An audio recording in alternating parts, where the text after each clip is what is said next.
سلامونه ستړي مشه وخت مو بخیر پام وکړئ د مهال مهم او تازه خبرونو ته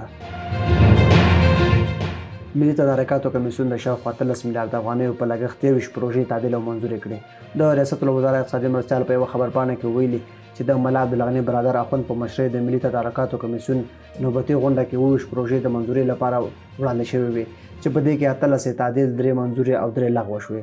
د خبرپاڼې له مخې په تعدیل شویو او منظور شویو پروژو کې د قشتېپې کانال یوه برخه د اروزګان په چنارتوب ولسوالۍ کې د شفلو بند د هلمند د څنګین ولسوالۍ نهر سراج کانال لومړی لاټ د کندهار سپین بولدک دویمه برخه سړک په مختلفو ولایتونو کې د برېښنایي پروژو لپاره د اړتیا توکي او په لرو پرتو سیمو کې د باکیفیته مخابراتي او انټرنیټي خدمتونو وړاندې کول شامل دي د افغانستان پخوانی ولسمشر حامد کرزي وایي د پاکستان اسلامي جمهوریت یو وار بیا د ابدالي په نامه نومول شوی بالستیک راکټ وازمایه پاکستان متاسفانه مخکې هم خپل راکټونه غزنوي او غوري نومولي دي حال لا چې همدا اوس هلته میشتو افغانانو سره بد او ځورونکی چلند کیږي